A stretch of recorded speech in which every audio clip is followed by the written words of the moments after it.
and welcome back to No More Heroes on the Nintendo Wii. I am One More Sheep yet again, and today, ladies and gentlemen, we are going to be taking on the 9th ranked assassin of the Assasins Association, Dr.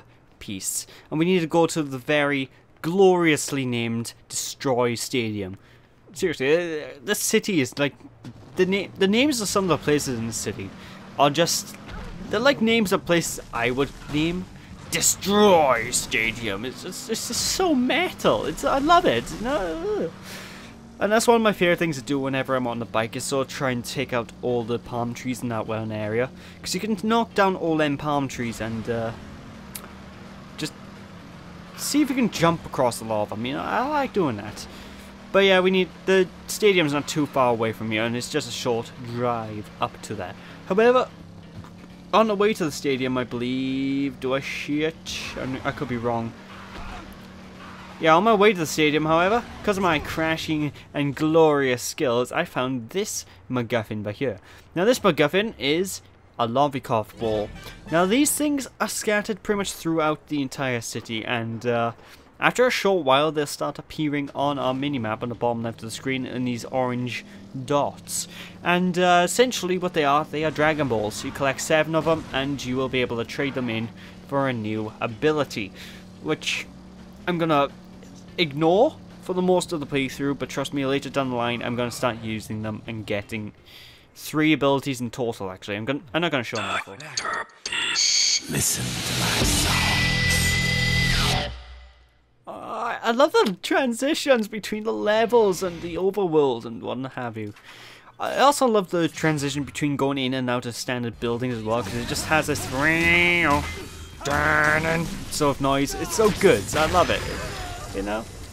But yeah, one thing I will have to say about this particular game is, even though there's not many enemy types, they really do a good job of designing the enemies so they feel like they fit in each of these levels. For example, we're now inside a baseball stadium. So, what better enemies to fight than mooks wielding baseball bats and throwing balls at you? Seriously, the mooks throw balls at you. I have a lightsaber, you know. I think I can handle a ball coming at me, you know. It could be sort of being flung at me like a million miles an hour, but the thing is, you have the ability, of pretty much the force on your side with the amount of stuff that you can block in this game. You know, you can block gunfire, and it's actually pretty ridiculous when you block gunfire, because it looks like Travis seizes and his arms just flail out like, get away, whenever he's getting shot at. It's pretty cool. Although whenever you do hold down the Z button, it will lock onto enemies as well as block. So blocking is pretty much automatic as long as you hold down the Z button, which, to be perfectly honest, is something that you will need to be doing, or wanting to be doing, throughout the entire playthrough. Now, you can play through this game without locking on, but trust me, it makes it a little bit harder, because aiming attacks isn't the most precise thing in the world, you know?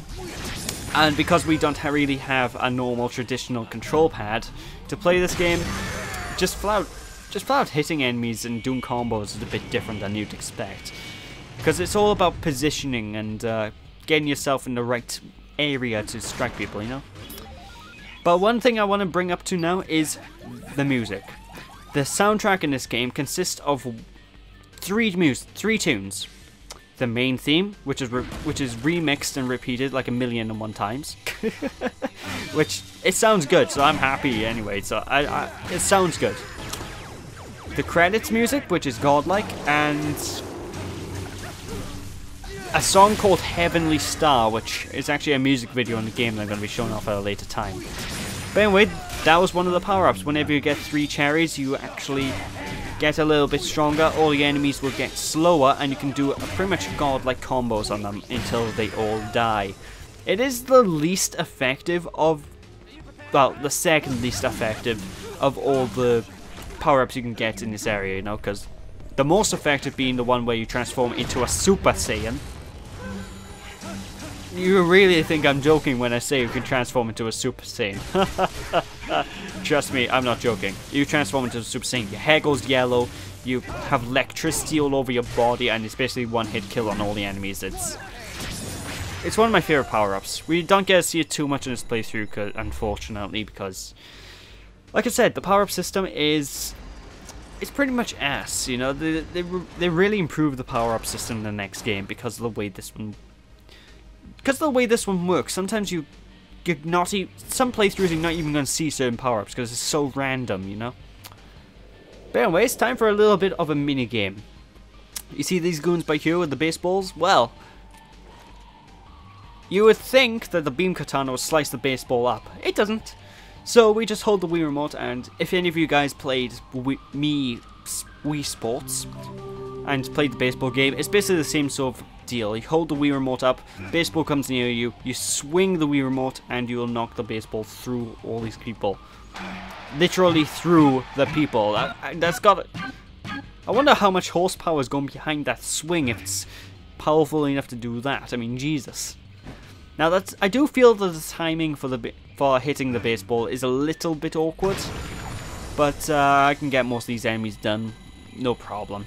And you're gonna have to get used to this because there's like 2 to 3 assassination missions that are basically this, you know. And we're gonna do this set piece like 2 or 3 times in this entire level. Like, one of the things that kind of annoys me about this game is sometimes they like to repeat set pieces and moments in each of the levels, which makes them feel a lot less interesting as a whole. And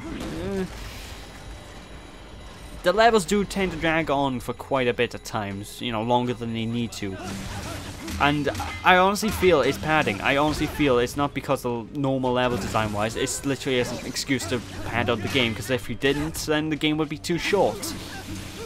And that type of game design really annoys me. Like I said, I love this game through and through. I will defend it till the cows come home. Till the cows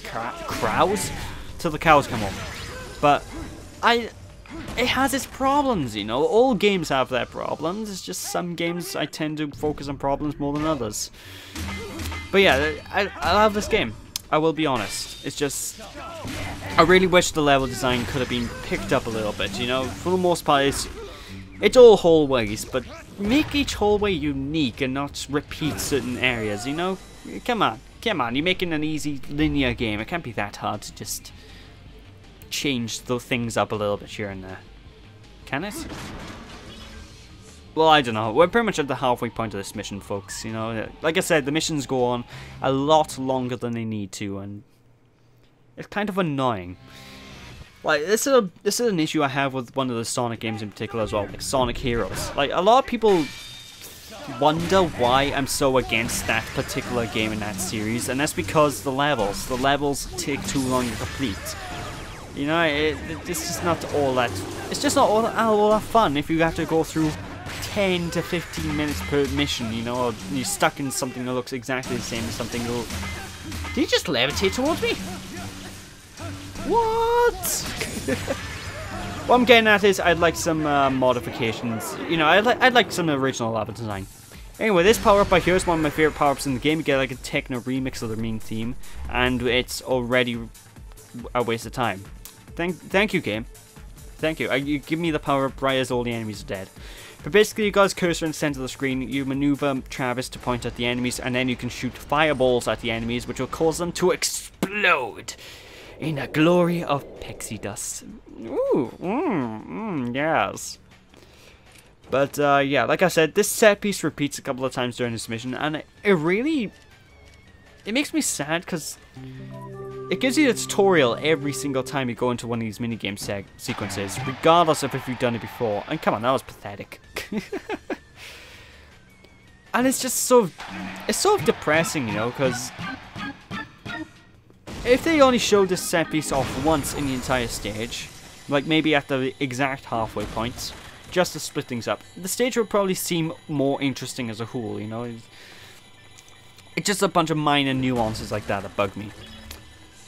But a lot of these issues I notice are a bit of a trend in a lot of Suda51's games, you know, like the guy who made this game is Suda51, and trust me, the games done by Suda51 are godlike for the most part. They're all amazing, but I noticed a lot of them suffer from similar issues, you know, in terms of level design and just general flow.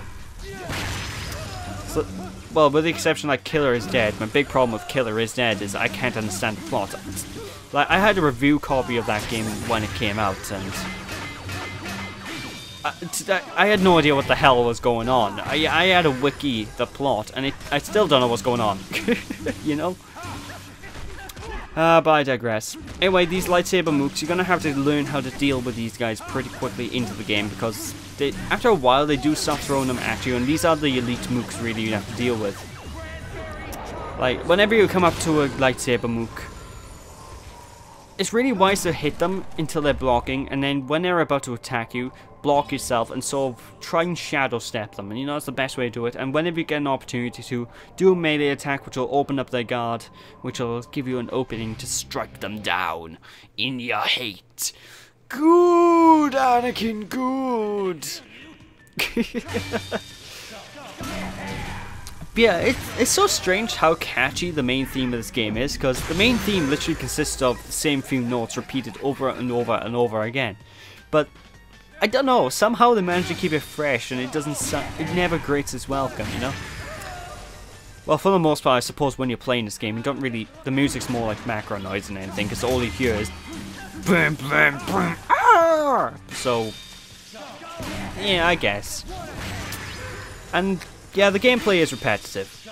I am going to be honest about that, as you can probably guess at this point. We're like 10 minutes into mission 2, and we've been doing the exact same thing as we've been doing since the start of the game, you know. The gameplay is extremely repetitive and same old stuff. Which is why I really love when they do break up the flow, which they do a couple times in this game, you know. They do break things up to try and keep things fresh, but not nearly as often as I feel they should. I think every other mission in this one should be its own unique gimmick, because there's just so much fighting and not much of anything else, you know? And let's face it is a hack and slash game. It is a fighting beat 'em up sort of deal, but it just helps whenever new gameplay styles are introduced, you know? It just really helps to have these extra gameplay styles to break up the monotony and flow of these hack and slashes. Now, don't get me wrong, I love hack and slash games, and I've stated before that I don't mind if a game is repetitive, so long as I'm enjoying the repetitiveness, which I am enjoying. I really do enjoy this game, despite how repetitive it is. I can play this for hours. It's a lot more fun than it looks, trust me. But for the sake of LP, it's really hard to commentate over this. But anyway, you might be wondering what that 7 is at the bottom of the screen there. Now, whenever I got a lucky 7 out of that roulette thing that happens occasionally earlier on in the playthrough. And whenever you get there, you basically get a massive bonus points score, which is, it's a rare thing, but I do love when it happens, you know? But hey, the mission's pretty much done now, so it's time to get on to the boss fight. Hoorah! Travis, hello? The moment you step onto the field, the fight begins. If you win, you will be ranked 9th.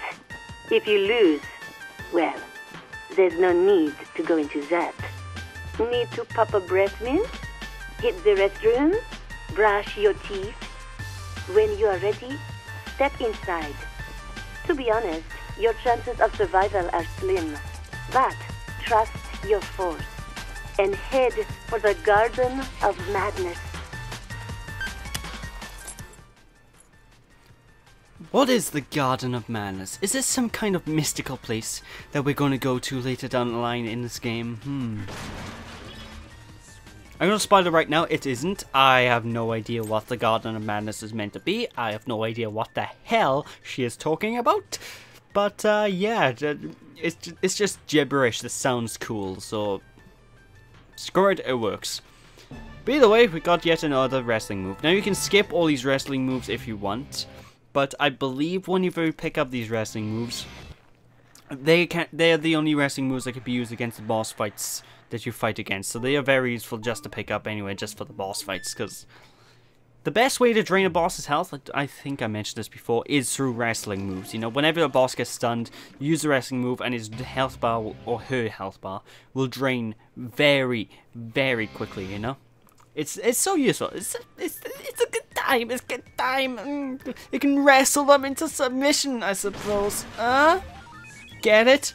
Wrestle them into submission. Ah!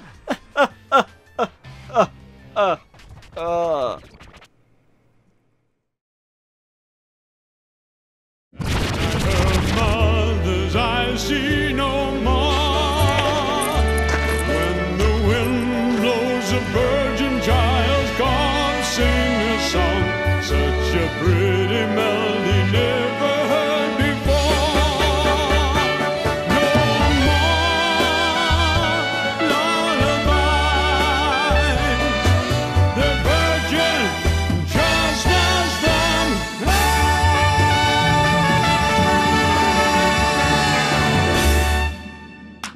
Thank you. Mighty kind of you. Nice set of pipes you got there, old man. It has always been my dream to perform in a stadium such as this. A gentleman from the association told me I could have any stage I wanted today. Now, how could I refuse such a kind offer? Courtesy of me and my entry fee, no doubt. My ex-wife called me the other day, and I met my daughter for the first time in 10 years.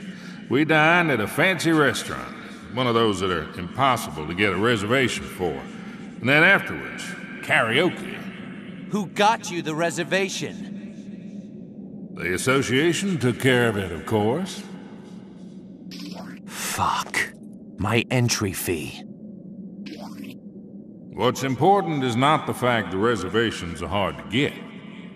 In fact, no one gets reservations. The words reservations only apply only to those outside of the circle. It's getting into that circle that matters. And the food? Good? Unfortunately, the atmosphere was a facade. Not once did my own daughter look me in the eye. Oh, the food tasted like blood. You're a junkie for blood, old man. Sadly, I can't disagree. There's only one way to live. People like us, we're sharks attracted to blood. You smelled blood too, didn't you? Isn't that why you're here? You got it, old man. And for some reason, I feel this sense of euphoria. Don't die on me too quickly. I want to gorge myself on this sense of fulfillment till I vomit. Man, this is what I live for. Fighting your own kind. Nothing's more gratifying. See you on the other side.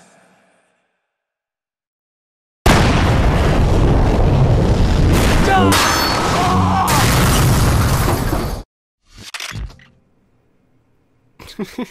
10 out of 10, Travis. We'll do again. Alright, so this is it now, the second boss fight of the game. And this guy is more of a ranged fighter than he is a melee fighter. So what you're going to need to do is try and get up and close and personal to him. And watch out whenever he's charging up his super attack, which goes so fast you cannot dodge it by traditional means. Instead, we need to make use of an ability that I am yet to really talk about, the dodging mechanic.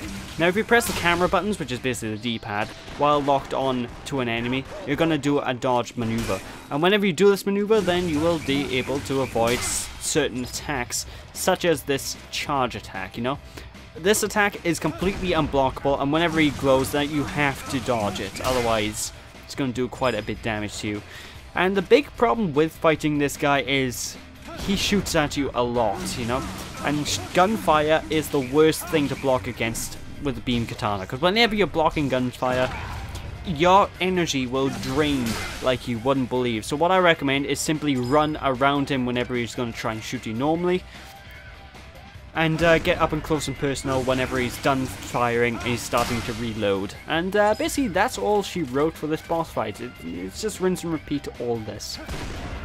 Now whenever you get him to around quarter health, well, whenever you get rid of around a quarter of his health, he's going to start spamming this attack quite a bit, which is honestly quite annoying, I'm not gonna lie. And if you're really close to him, like, I mean, right next to him, and he does his normal attacks and you're blocking him, it's a good idea to try and activate the shadow step move so that you are able to simply do a shadow step and just get a massive combo on him.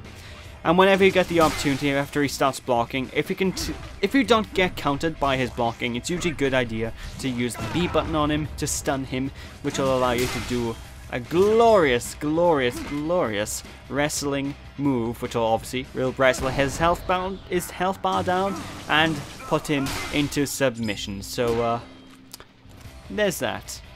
But yeah, just keep rinsing and repeating. It's honestly an easy boss fight. The difficulty of the game isn't really going to start ramping up yet. Now, eventually the game's difficulty will start ramping up quite a bit. And it ramps up really quickly, you know. Like, I believe the next mission is against a certain character who I honestly feel is the hardest boss in the game, bar one. Actually, not even bar one. I feel the next boss is the hardest boss fight in the game. If it's the one I'm thinking of. I tend to get the boss fights in this game mixed up. I don't know why. I mean, they all have the clear rankings and what have you, but I always get confused. I just remember the characters and not the position in the game they are in. Because I really do find, at points, the boss fight difficulty isn't a steady incline. Sometimes the boss before the boss you're fighting next will be harder, you know? So sometimes the boss fights really, the difficulty can be a bit random. Although for the most part it does gradually increase, but you get an odd standout case, you know, like the next boss, if it's the one I'm thinking of. But either way, just continue rinsing and repeating him. He's pretty much down and out. This last wrestling move shall bring him down. And basically, whenever you get his health down to pretty much 0 and you start attacking him well, basically, he'll activate this ability, which is automatic. You cannot dodge it, so just get up off the floor by mashing every button you got and rotate the analog stick, go near him, and we have a bit of a quick time event.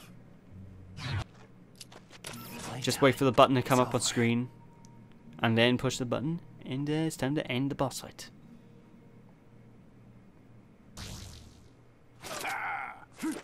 If you get the wrong button, obviously you're going to need to repeat this, so yeah.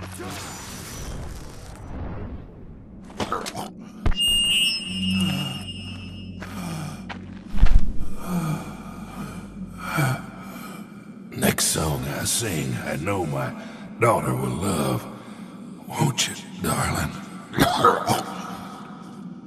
Better practice my rap. Rap with me, Jennifer.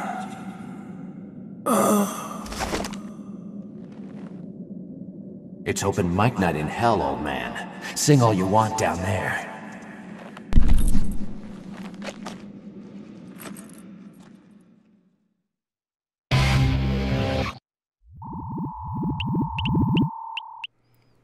And there we go, ladies and gentlemen, that is the second mission of the game over and done with. And like I said, you get an extra 1,000 LBs or 10 grand LBs if you get the lucky number 7s during the mission, which I get a couple of times I think during this playthrough, more than I expected I'd get it anyway, because it's a very rare one to get hold of. And yeah, you get a crap ton of money as well for every time you beat the bosses. So yay, I guess. Congratulations. You are now ranked number 9. What'd you expect? Wait a minute. Are you getting a little sentimental? Still green, aren't you? You know this is only the beginning. Call me when the next one's arranged. Game set! And with that, ladies and gentlemen, that is it for this part of No More Heroes. So thank you all for watching. I hope you all enjoyed. Don't be sheepish, people. And when we return next time, more things are going to open up in the overworld, and I'm going to cover what exactly we're going to do with those particular things. Like I think one of the main things that's going to open up is going to be a sort of training ground sort of deal. So that's going to be interesting. And we'll actually be able to buy ourselves the next new weapon that isn't the Bloodberry. We'll be able to upgrade our beam katana, folks. So with that, I hope you all enjoyed. Thank you all for watching. Don't be sheepish, people, and I'll catch you all next time in the next part of No More Heroes. Thanks for watching, people. I'll catch you all then. Bye!